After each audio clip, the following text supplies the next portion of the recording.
What do you mean a doc? Like a Google Doc? Hold on, we'll talk in a second. The instantaneous reaction. Alright, you got like 1 more minute. Hold on, okay, this section. Simply compute the slope of a line tangent to the curve at that point.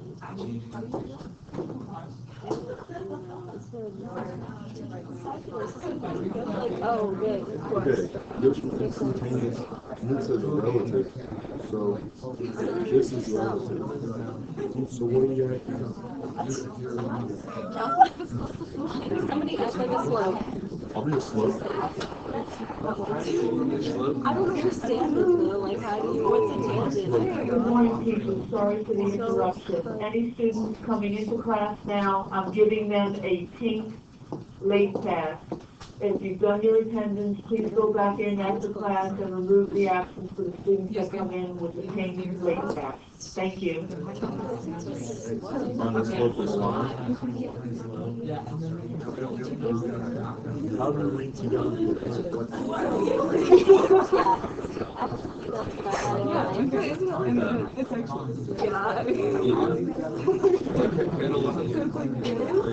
And then when you guys come on. Yes.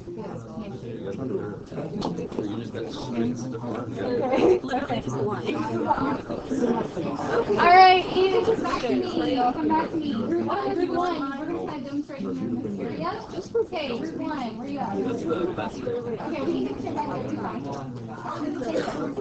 Alright, stop your conversations in 10, 9, 8, 7, 6, 5, 4, 3, 2, 1. Okay, so these are quick and easy, like, explanations. Please don't go in depth. I got you today on that. How does temperature play a role in rates of reaction? Be specific. Go. Well, if you have a higher temperature, that means likely more kinetic energy. And the higher the kinetic energy, you're more likely to collide, and when you collide, you're more likely to react. Boom. Trust.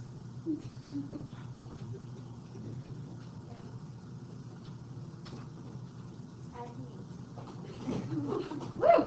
Wonderful. Good job. Good job. All right. 2. How does a catalyst? You guys just hold on for a second. How does a catalyst play a role in rates of reaction? Be specific.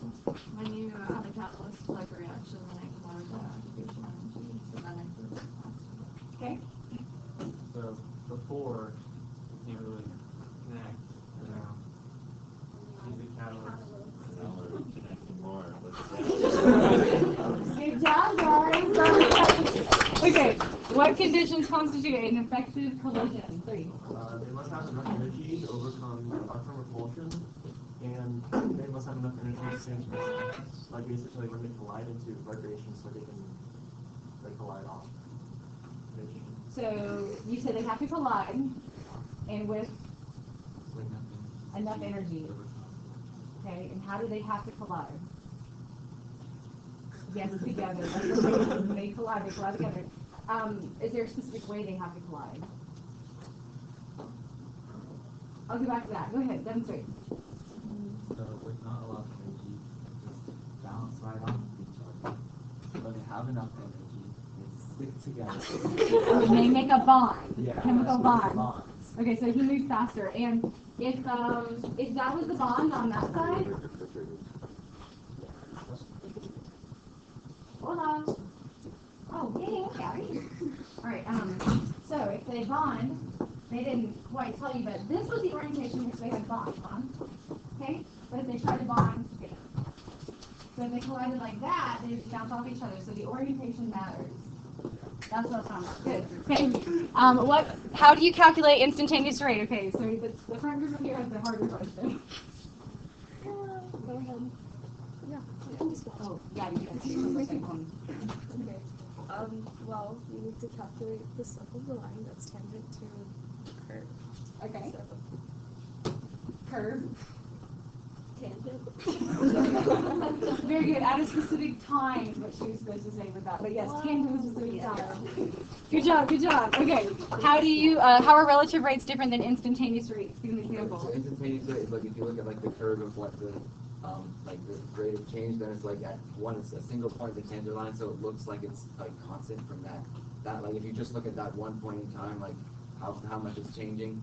But then if you look at it like if you look at a larger section of the graph, that's relative rate, because you can see how the rate of change is changing over time, right? So it's more of an average Yeah. representation. So like if I'm like the instantaneous rate, if you just hit one point, it looked like you're moving at a constant speed. But then if you like took relative, you can see it speeding up and like slowing down. Got you. Good job, guys. Okay, go back to your seats for me. Go back to your seats. Okay, we just started with some basic questions, and had to act out the question. So, yeah, we verbally and charade. All right.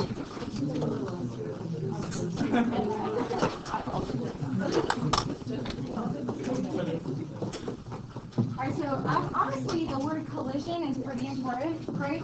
So the word collision is very important in terms of everything that we'll explain in terms of like elaborating on the effect of different variables that how they impact rate of reaction. So I'm gonna start with a couple of notes on the okay, I did copy your notes smaller, like 4 to a page. I've killed so many trees and I feel bad about it. But do take down some of the details here, and then we are going to get on the laptop shortly, so if you just want to halfway close it if it's kind of in your way or whatever, we'll get to that shortly. So my first group, third group kind of elaborated what an effective collision was. So EC is how I'm going to refer to effective collision. And you absolutely have to have, anytime you explain it, you have to mention 2 factors. So you must mention that when they collide, they have to have appropriate orientation, so colliding in the correct orientation, and colliding with a correct amount of energy, which is activation energy. I do not have all of your notes printed, guys, so, you know, I don't know if you expect that at this point. I'm sorry if I've conditioned you to that.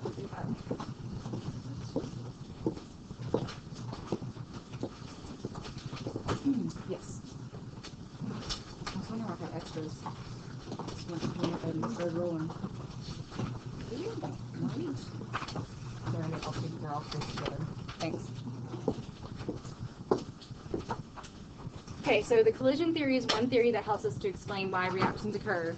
The other theory, which we won't talk about as much because it is less sort of studied and got some vagueness to it, is the transition state theory. So what we assume is if they collide, they will form new products if they collide with correct orientation and the correct or enough energy, meaning correct activation energy. The transition state theory is the one that's really emphasizing the point at which we transition between reactants and products. So it emphasizes one point in particular, which we call the transition state. And we do say it's hypothetical because it's really difficult to isolate. Is that good right there? Just leaving it, just go up a little more.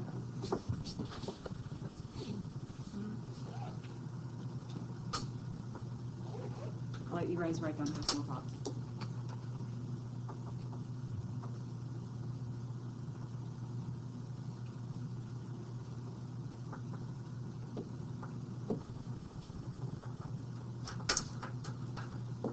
So the transition state is a highly reactive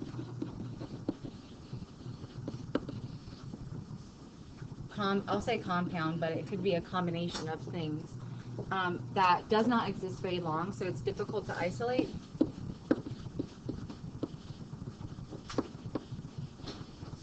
And because of that, we have to assume it exists because there's a transition between reacting reactants and formation of products. But it is pretty difficult to isolate, which is why we still say it's hypothetical, because there has not been that much evidence to suggest that it exists. We just assume it does because there has to be a way to transition between reactants and products. The way that another phrase for this, though, is called the activated complex. And the activated complex is at the peak of the reaction diagrams. And I'll switch you a reaction diagram looks like in just a second. If you did something on free radicals back in redox, you guys talk about oxidation or antioxidants, right? So an example of this can be free radicals. Free radicals are an example of something that's highly reactive, and they're short-lived, so they don't exist very long. because they always react in secondary reactions. They don't stay around very long. All right, so draw in the air for me a reaction diagram, potential energy diagram. Okay, so you guys are just drawing a hump in there, right? Okay, so we recognize that because we've talked about it in thermochemistry. So what we now will understand is that piece that we didn't really identify was this up here. That is the activated complex, right at the very tip. And the idea is that you can have, of course, this both ways, but the activated complex is still that transition state between reactants and products. Thumbs up if I can move on. Most of us are okay. Okay. All right, so this is all information that we have kind of spoken of, except for the kinetic energy aspect. So can you guys take a minute and read that before you start writing all of that down? Read it and just bullet point like 2 or 3 things that are important first.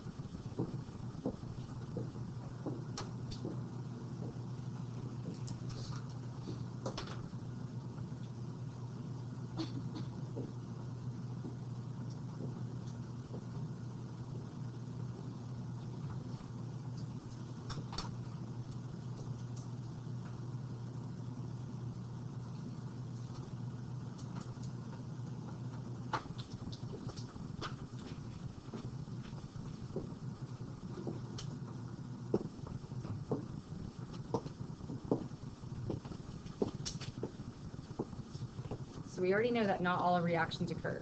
They have to be effective collisions. If they don't meet orientation or activation energy requirements, they will not produce products. The collision will still occur, but it won't be an effective collision, meaning formation of products. So some non-effective collisions. We already know the transition state is that piece in the middle, which is a configuration of molecules or atoms that come together. The red right here is the only piece we haven't mentioned about how it relates, kinetic energy relates to activation energy. So as you are looking at these diagrams, they come in a variety of flavors. Sometimes you'll have potential energy on the side, which is a potential energy graph. Sometimes it'll just say straight up energy, which is non-specific, but that's what this one down here is, because we remember that energy comes, there are 2 parts to energy, which is generally potential energy and kinetic energy. So that's why here it's specifying kinetic energy. So it's saying that your, what is kinetic energy again? Energy of motion, okay? And so your energy of motion must be high enough, meaning they collide with a lot of energy, collide with maybe high speed, so that they can break the bonds they currently have before they reform new bonds. So that's the activation energy, is like the energy to break reactant bonds.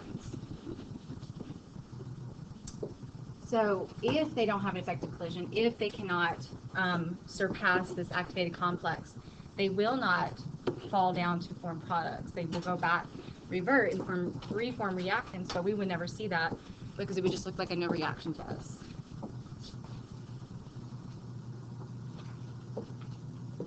So I've actually added one more piece to our graph that we didn't identify in thermochem. And it's the activation energy. So in your little drawings that you're drawing, tell me, where are you starting the activation energy from? The reactants, right? So the reactants have a certain amount of energy. They already have that inherent energy, so this one is, medium on the graph. But they must put forth, or the collision must put forth this amount of energy, which doesn't look like it's a whole lot of energy actually in the grand scheme of things. It must put forth that much energy in that collision to break apart reactant bonds, so they can go forward past the activated complex and form those products. What kind of reaction is this, by the way? Exothermic. Isn't that favorable to the universe? Right? And it's because it's easier to achieve. So here's our little bit of activation energy we have to put forth to fully form those products. How does an endothermic change vary? So I'm going to go high, and then end kind of, not too low, because it can go past the originals. So look at the activation energy here. It's huge. It's like significantly larger than this. So is that as easy to occur? It's not as easy to achieve. So do we see more exothermic reactions or more endothermic reactions generally in the labs? More exo generally because they're easier to achieve. All right, moving past this. Okay. Oh, we already drew this. Do I want to draw anymore? Just note on your curve. You've got three points really that you need to understand. This is called the activate complex or transition state, and I call that the make it or break it point. Like if you can make it to that, and the energy is there, you can go forward to the products. Another point that you should be aware of is the activation energy, and then what's from here to here? This is delta H, meaning delta H of reaction. So in this case, is it positive or negative? Say again? Yeah, it is positive. And what are the axes generally? Hold on, I heard potential energy and I heard energy, so either one of those would work. And on the x-axis? Okay, I heard time and I heard what else? Reaction what? Progress. So they do come in a couple different ways, but they're all representing the same information. All right, moving on. Oh, I do want to show you one more graph. There's a lot of different graphs, but they're all the same graph. All exactly the same. It's just showing you how the molecules come close together, collide with the correct orientation, and then proceed from there. Okie dokie. All right. Where's William? 1 second. So William and Julian were colliding like this initially, right? So they were colliding back to back, which was not the way that this particular molecule had to form. So as the N and O collided, it wasn't in correct orientation, so they just produced no other products. They remained as their reactant form. But this one, they collided correctly. I think that was arm to arm, right? So then the nitrogen and nitrogens could then form a bond together to make dinitrogen tetroxide. So that's how the orientation matters at the molecular level. Question? Whether or not one of these actually combine the correct orientation, is it just random? Whether or not they actually combine the correct orientation? Yeah, it's very random. So we can have 100 collisions, and maybe 25 of them are effective, meaning they collide with the correct orientation, and that impacts the rate of reaction. If we have really complex molecules, it will vary in the how effective they are at colliding with the correct orientation. So is pressure based on collision or just Pressure, like pressure container, or pressure, which is collision container walls, is just total. It's not about the effective collision. The effective collision is only, the word effective means that it's effectively producing products. Okay? All right, so we're going to talk about rate laws. Okay? So as you saw, there were a lot of like changes and like concentrations and times. So it should remind you a wee bit of calculus. Can you imagine maybe using calculus right now? Okay, did it? You're looking at graphs? Okay, I mean, or just algebra, like slope. We're just kind of slope. So take a second, write this information down first, and I think let's see what's on your notes.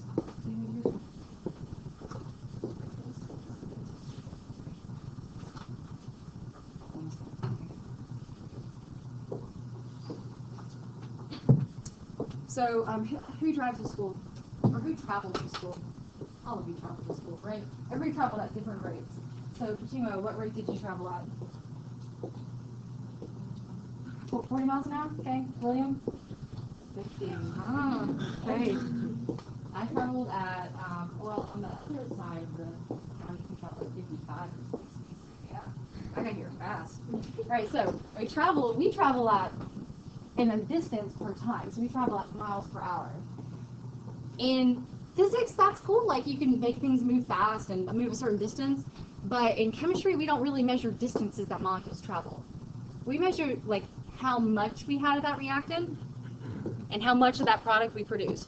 So usually the much aspect is a quantity, but the quantity that we really hone in on is molarity. So what does bracket, let's just put like molecule A. What does bracket mean? Concentration, which it just means molarity. Don't forget, concentrations can come in, you know, like molality, percent concentration, mass concentration, percent mass, or percent volume. But molarity is what we generally refer to in chemical concentration.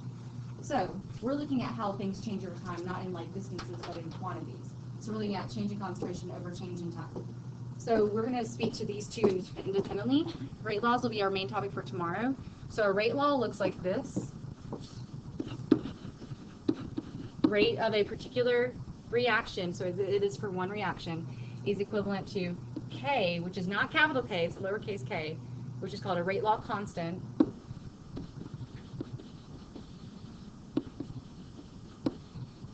times the concentration of some reactant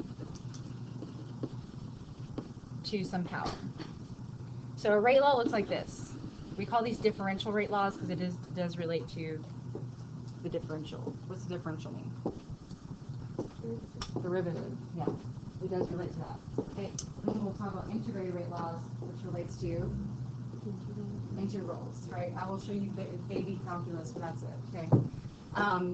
So the other way that we can relate the rates of reactions are through mole comparison. So if I have a reaction like 2A plus B yields 5C, I could say A disappears at a 2 to 5 ratio as C appears. Or I could say as 2 A's disappear and 1 B disappears, I make 5 C's. So you're utilizing the mole ratios in your verbal explanation of the rates of reactions. So we will use the word disappear and appear, or reacts and forms, to speak independently about reactants and products. Anything else I really put here? Oh, we do know a couple of the ways that we can actually modify reactions. You guys already mentioned one, I think Taz did at first. So turn and talk to the person next to you, ways that you can manipulate the rate of reactions.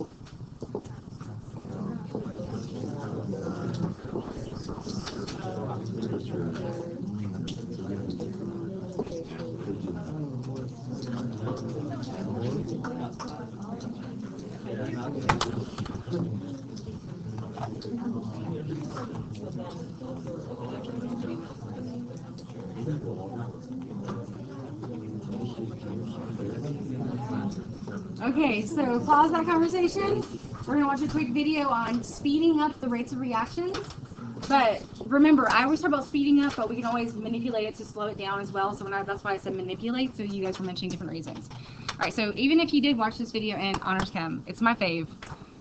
So I want you guys to write down a couple of facts, specifically the ways to speed up a reaction.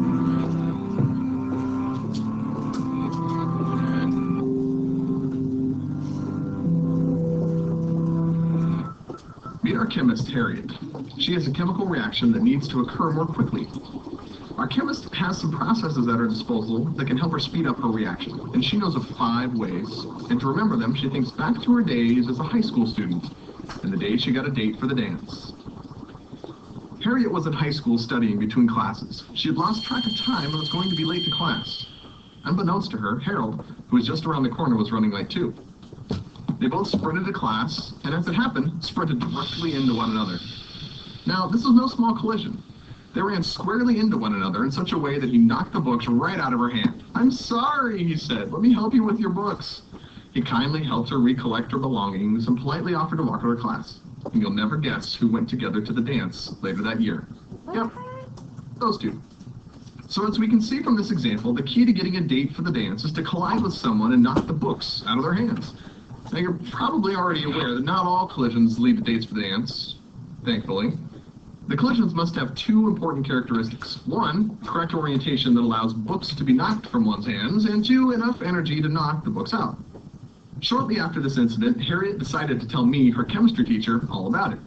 I noticed some interesting parallels between her story and chemical reaction rates, which happened to be what she was studying in the hallway the day of the collision. Together, we decided to set out on 2 missions.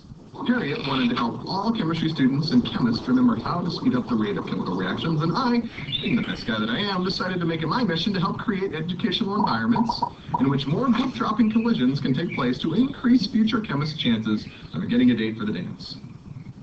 In order to facilitate this improved dance date-getting process, I propose 5 changes to all schools that parallel Harriet's 5 ways to increase chemical reaction rates.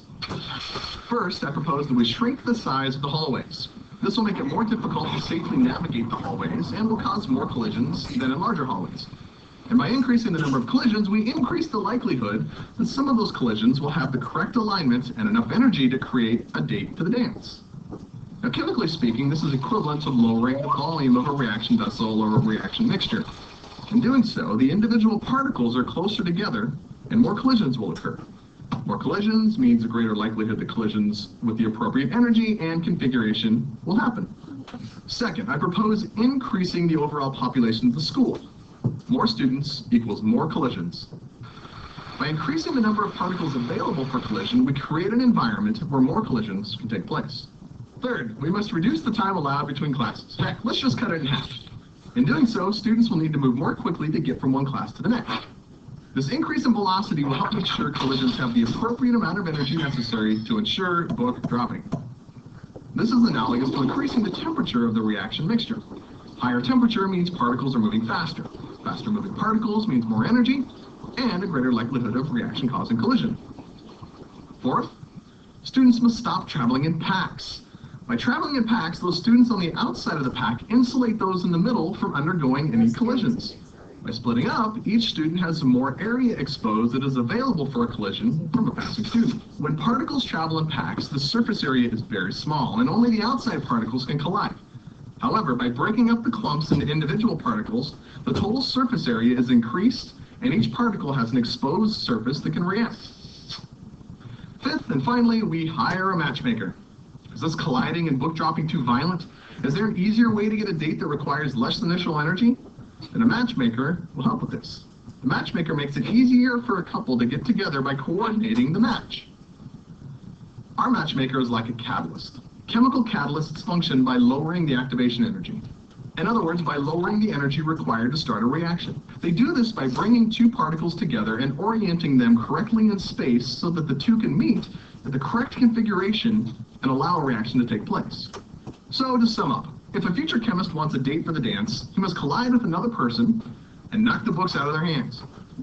And if a chemist wants to make a chemical reaction occur, the particles must collide in the correct orientation with an appropriate amount of energy. And both of these processes can be accelerated using the 5 methods I've described. All right. So pull up that packet that I gave you with the notes on it. And this is how you get a date, by the way, too, if you're struggling. Okay. All right. So I think this is where I pick up on the very top corner of the sample packet. Yeah. You do suggest anything else? Okay, cool. So specifically knowing the facts, the factors that we can influence the speed of reaction, that's one thing. So we know temperature, catalyst, concentration, lowering the volume, increasing concentration, increasing the temperature, increasing surface area, adding a catalyst. Those are just the 5 ways that we can, or things that we can manipulate to cause a reaction. But we have to also include why it speeds up reaction. So why does it influence the rate? So we must always mention the word. Say again? Okay, well, because it'll be our justification statement. So what are we basically influencing when we do all these, when we manipulate these variables? Number of collisions. Okay, you must mention collisions. And always remember, like, we're talking about formation of products. So we're talking about collisions between what? Reactants, right? Rate laws, reactants. Rate laws, reactants. We always regard the reactants and how they influence the formation of products. All right, so just as a generic statement, sometimes things just don't really like to react or at a decent rate anyway. And it's because of their thermodynamics. It's because they're just not favorable, they're not satisfying the universe. So we do have to consider the complexity of the compounds. So if you have really complex molecules and they have a lot of bonds, that can influence how quickly the reaction occurs because they have a lot of bonds to overcome with the energy it takes to break those bonds versus the bonds the energy put out from the bonds when the bonds are formed. Sometimes that can hinder the availability of a reaction occurring at a decent rate. We know that more surface area, which means powder form, don't forget that means powder, like you've got lots of particles versus a big chunk of a molecule. That means there's more area for collisions, which is then going to cause a higher percentage of effective collisions, which would then cause the rate to increase. So make sure you're always mentioning collisions as you regard these 5 ways to manipulate reactions. So, and then some of you guys were in my class, we did the brass penny lab, right? So we made a gold penny. So I always said, do not rub the zinc dust between the paper towels, because the zinc dust would catch the paper towels on fire. I only in 7 years had 1 paper towel fire. I feel pretty good about that. But zinc dust is really, really flammable. But like a strip of zinc, not flammable. It's not really reactive. Why? Surface area, right? We have more area for collisions versus not. The physical state, just generically, we know physical states of matter do have different amounts of kinetic energy. Who has the most kinetic energy? Gases versus liquids and solids. So that's then going to allow for us to have more effective collisions, which would then increase the rate of reaction. Orientation, we just know that's a piece to the puzzle. We have to include that. If you don't plug in correct orientation, you're not going to make reactions. And then the temperature one's really the one I want to talk about. Actually, I'll compare contrasties. The way you explain concentration is you must mention the increase in frequency of collisions. So underline, highlight, circle, something like that.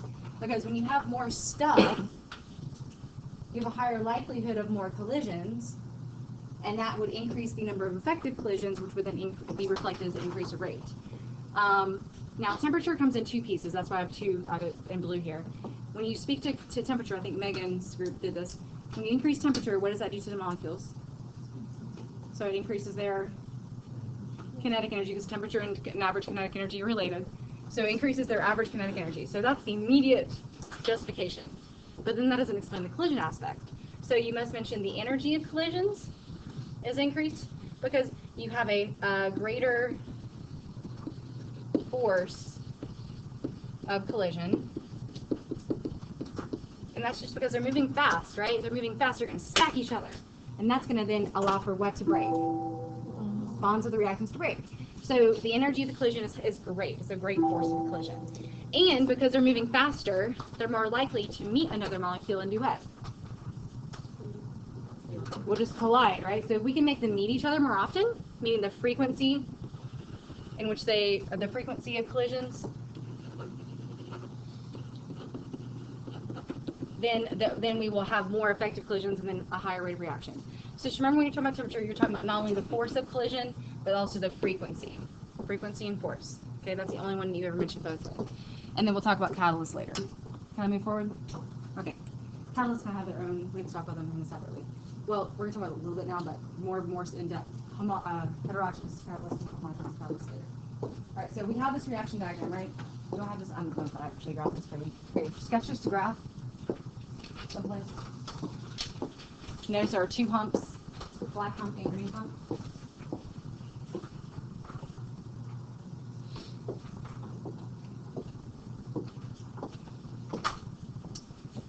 So what do they make an analogy with in the video for catalyst? Activator, right? So it's a separate entity, it's a new molecule, or a new metal, like a lot of times platinum is catalyst. Yep, platinum and other metals. So it's a separate entity. Is it involved in the reaction itself? No, it is not in the reaction. So you will not see it in the true BCE. What you might see is like A plus B yields C, and you'll have like a catalyst listed above the arrow, but it's not a part of the reaction. So I can't consume the catalyst, and I can't produce the catalyst. It's going to be with me from beginning to end. The same amount of it too. It will not be changed. Sometimes it gets contaminated, so it's hard to utilize, but it's not going to be changed. So the catalyst is not changed or consumed in the reaction, it still exists at the beginning and end.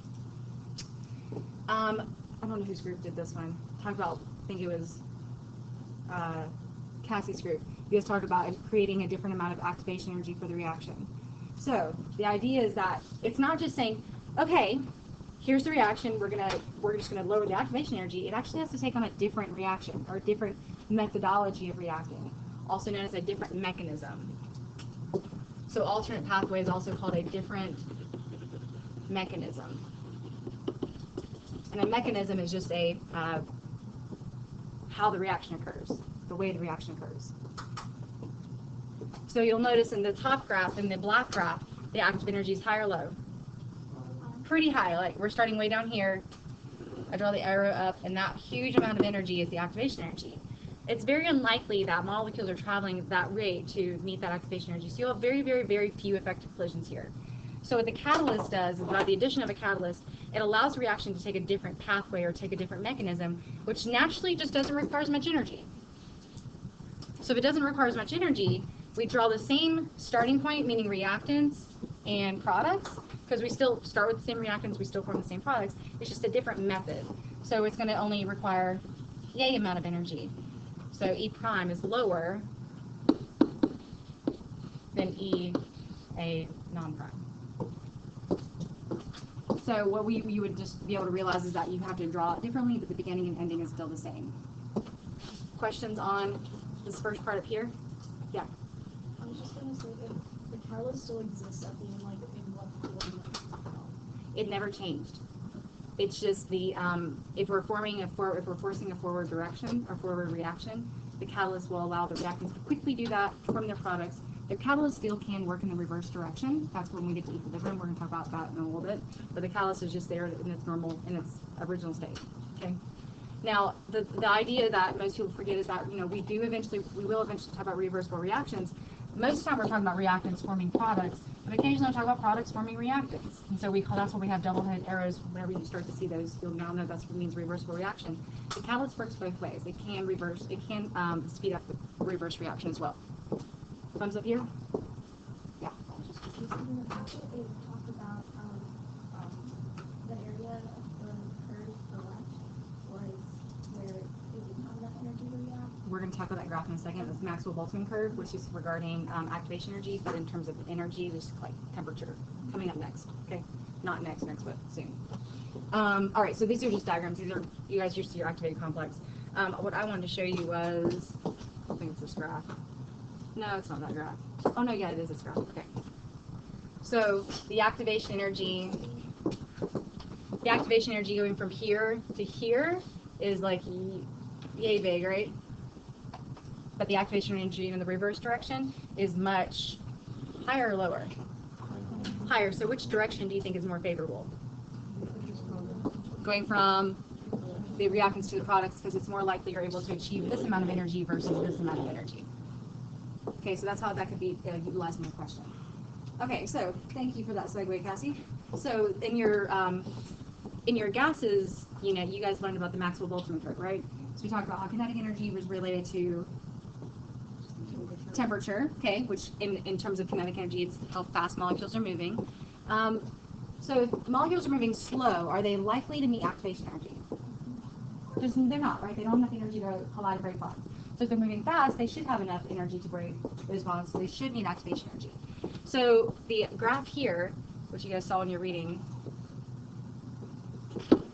you have two different graphs. You have this blue graph, which we're calling T1, okay? T1 is cold, low temperature. And then you have the other graph, which is T2. And notice, without me giving you this piece of information, how would you know T2 is hotter? Okay, so I hear Gigi saying greater what? Range. So its range is greater, so it's actually going farther in terms of the higher energy.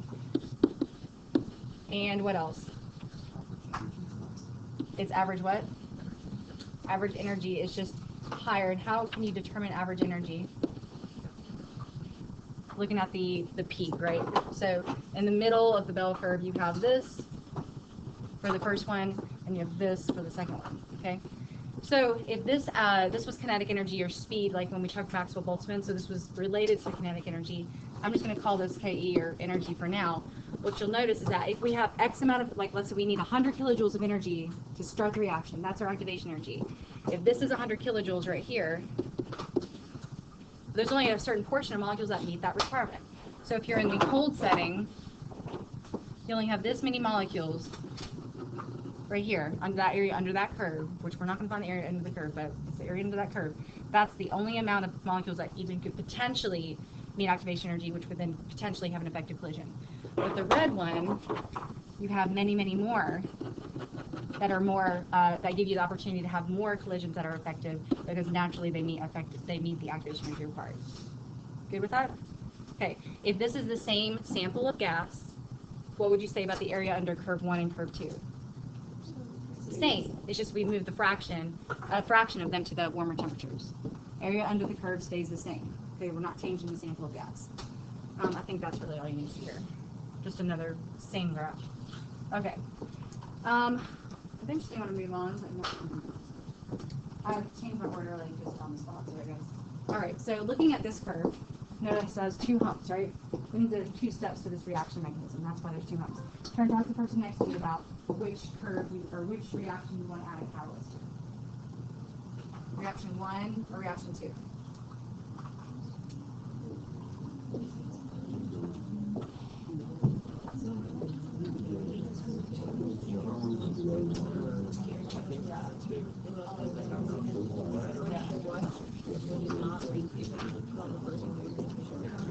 because a lot of information has evolved.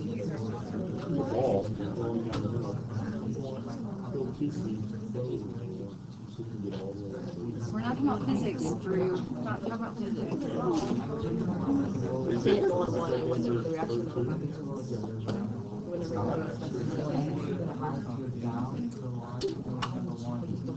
What if the ball never made it up the hill? It would never even make it to And when you got down the first one, we have It has a little bit of energy. It's got a little bit of energy. All right, raise your hand. Raise your left hand if you say 1. Your right hand if you say 2. Left hand, right hand. We have some rogue students here. Okay, 1 is correct. So you actually, I mean, just think about it. You're starting here, right? You've got to get those reactants up to the energy required. Is it harder? And all you have to do is draw the activation energy. So here we go. Is it harder to meet EA1 or is it harder to meet EA2? Look at the difference in the EA1 and EA2. Which one's more difficult to achieve? EA1, right? Because there's not enough. I mean, that's a lot of energy compared to this one. So if I want to catalyze the slower reaction, right? Or the slower step. So I'm going to catalyze this step by making it a little easier to achieve. Still ending from this reactant to this intermediate, which is just something we'll learn shortly. So I want to catalyze that one, and then it's going to, on its own, be able to have enough energy to meet this. So we definitely catalyze one. Questions there? All right, cool. We will start to talk about multi-hump curves. Turn top. Yeah, 30 seconds. Okay, you have a minute, because that's long.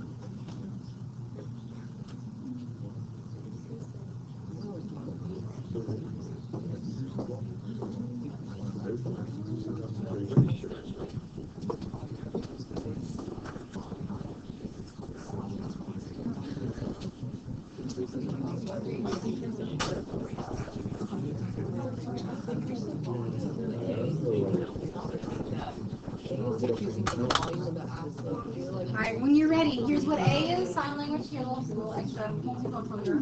Sign language A, B, C, D. Okay, just hold it right here to your chest.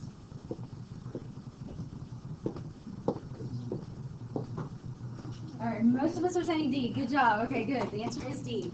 Because as you decrease the particle size, what is that saying you're doing? That technically means you're increasing surface area, which would then result in more collisions. Why is A not right? I heard people talking about A. Marcus. Because you're decreasing the volume of the solution used and not the container itself. Right, I'm not saying like you have to, you're occurring in this size bowl or this size bowl. I'm just saying you get less reagent. If you get less reagent, you're not going to have as many collisions because you're just not going to have as many chemicals there. Okay, so yes, this was from an exam like 2 years ago. This would be an easy one to get. Yeah.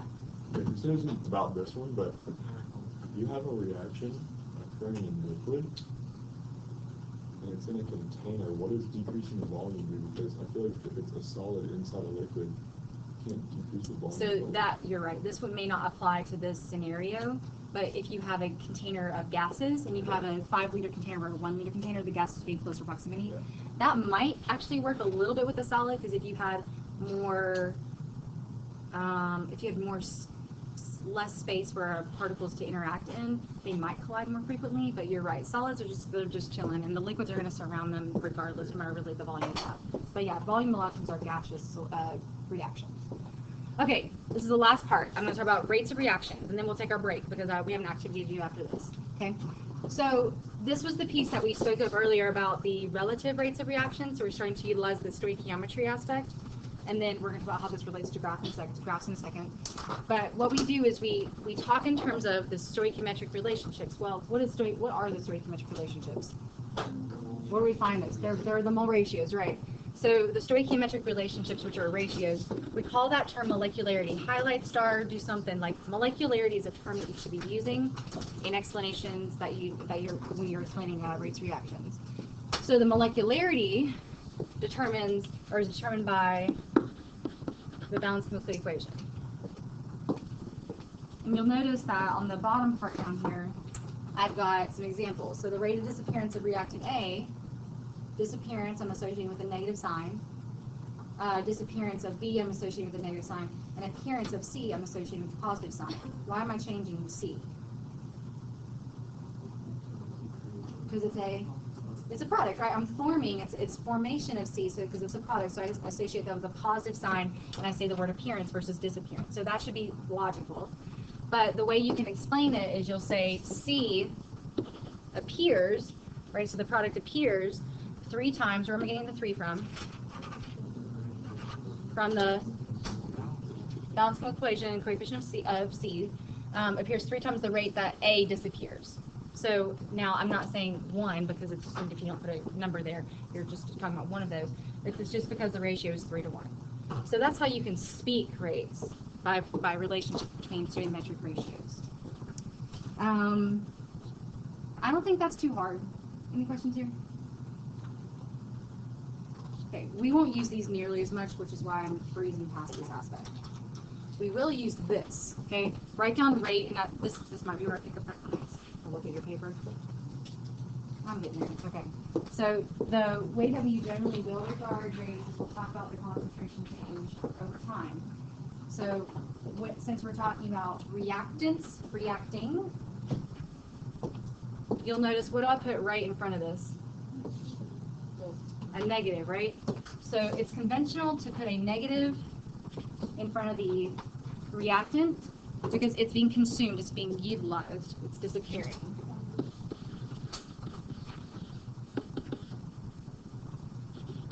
So many emails.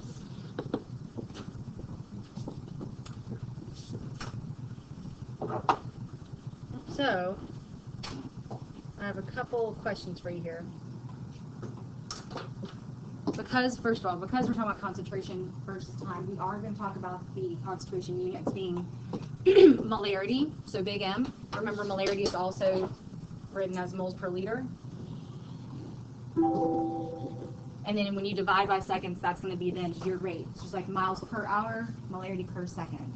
And if the time was designated as hours or minutes, you would use hours and minutes, but a lot of times they're pretty fast reactions, so we do that in seconds. All right, so try and talk to the person next to you with this red question. As the reaction proceeds, time increases, what happens to the concentration of reactants?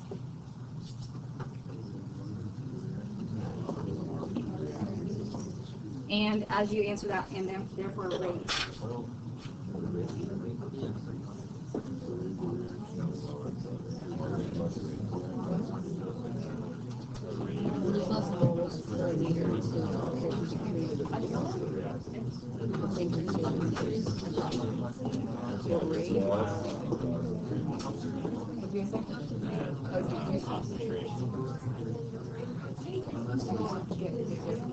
All right, come back to me. 3, 2, 1. Shh. Front group up here. Tell me what's happening. As a reaction proceeds, the concentration gets lower, the rate gets slower. Okay, so the rate slows down. Why? Why does the rate slow down? There's less. There's less what? Well, less reactants after the greater quantity disappears as more the reaction proceeds.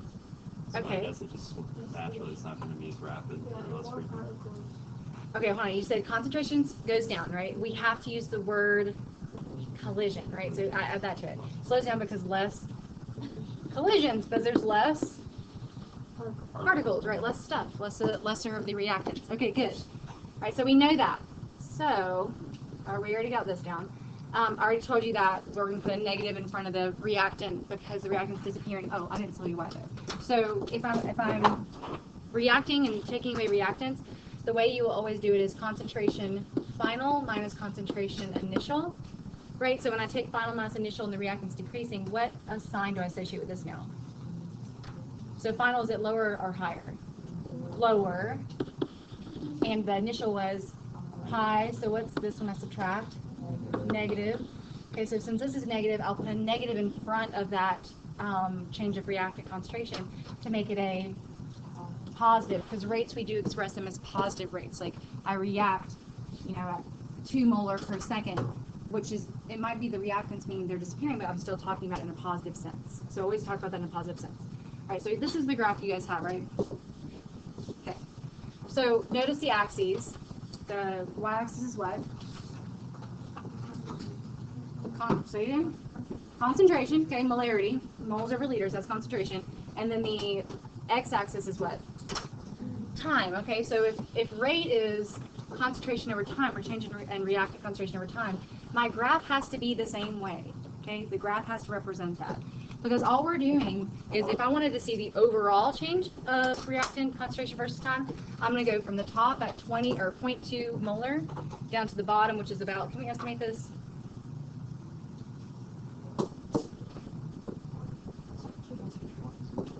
I'm going to go 0.01 so I can divide, I can do that. Okay, so overall, I went from here to here, and that concentration of reactant change was, what did I start with? Okay, and what did I end with? 0.01. Which one do I subtract? Or how do I subtract? Okay. So 0.01 molar minus 0.2 molar. And we're going to divide that by the change in time. Well, what was the change in time?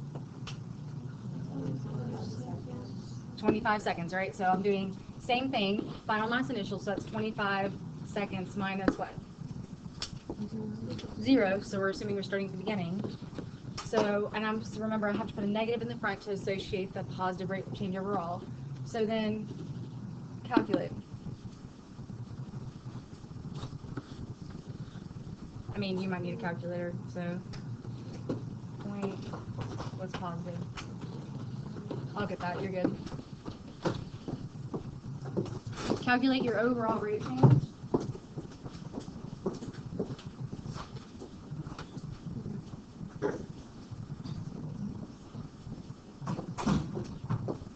Alright, what's the change? 0.0076 molar per second, right? So this is the average rate change of this particular reaction. But you'll notice is that, I mean, that has to, you have to see the whole entire reaction to get that full average. A lot of times we have to all measure the initial reaction, so the initial rate of reaction, because we care about how fast it starts, because as you notice, the rate changes here, here, here, here, here, here, here. What's happening to the slope as I go from beginning to end? Smaller. Okay, so it's more steep and then it gets more flat, so the slope is decreasing. So what's happening to the rate essentially? It's what? It's slowing down. So you should associate slope with rate. Slope's decreasing, rate is decreasing. So an instantaneous rate is taken at a specific what? Time. So I'm going to use this one in particular. So at 5, is that 5 seconds? Yeah. So at 5 seconds, okay, I maybe modified that some. At 5-ish seconds, I have to plot the point at the time that I select, and I'll draw a tangent line through it. Try to draw a tangent line through it. So this was Gigi's group, I think, right? Okay, and I have to just do the same thing. Slope. Well, how do I find the slope here? Do you not have to use calculus? Just do the y, or y1, y2 minus y1. Is that calculus? I forget when you guys learn math. Okay, what's y2 here? I'm gonna go down here to like 10 here, and then is that kind of straight? That's like 2.5. So what's y2?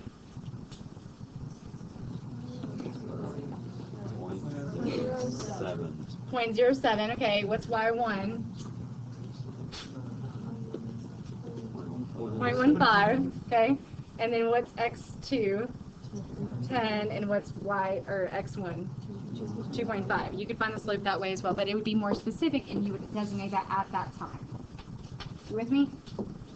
All right, just shake your heads or something. Okay.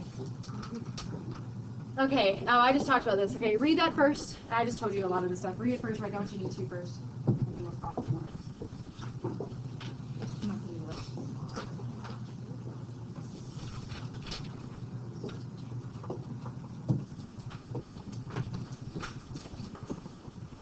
So we will always use initial rates because the slope changes over time. So, you know, if Marcus did slope and then William did slope and then Fatima did it, we all might get, rate. We all might get different rates, but we need to have one rate that we all compare.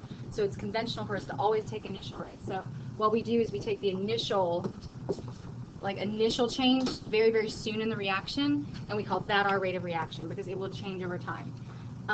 Eventually the rate will stop changing, and that's our next unit, which is equilibrium. But you'll notice this graph here goes down, slopes changing, and it flat lines, right?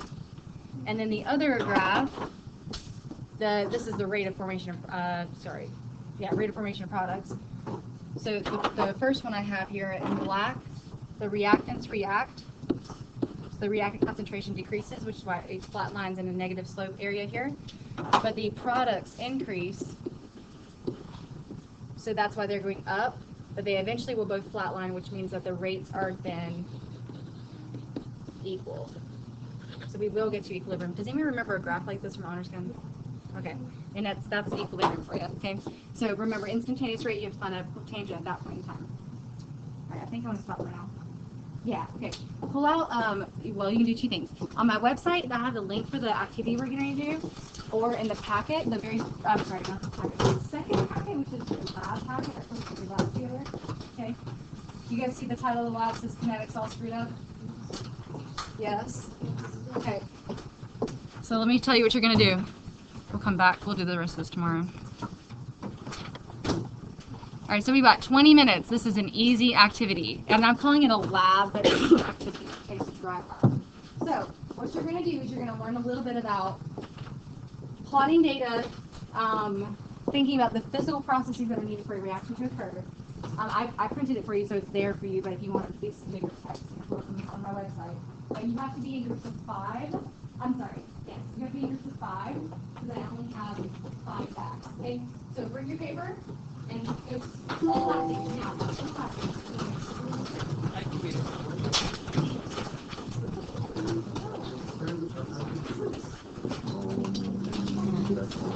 Send me your team captain. Your team captain.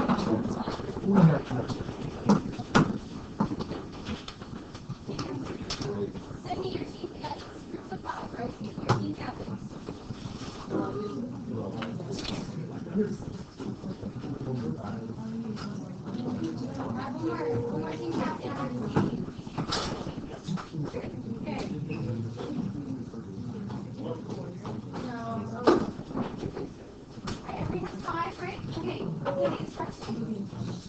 The instructions are there for you.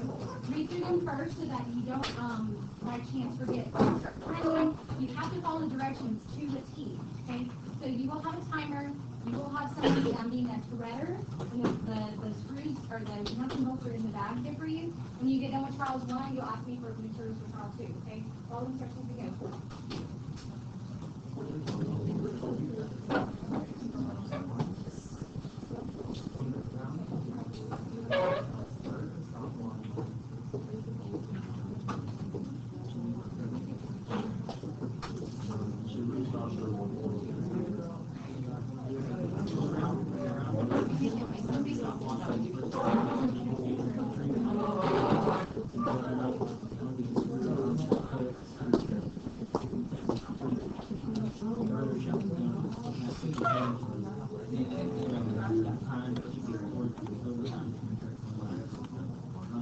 Guys, I'm sorry. I'm making it so you can view. My bad.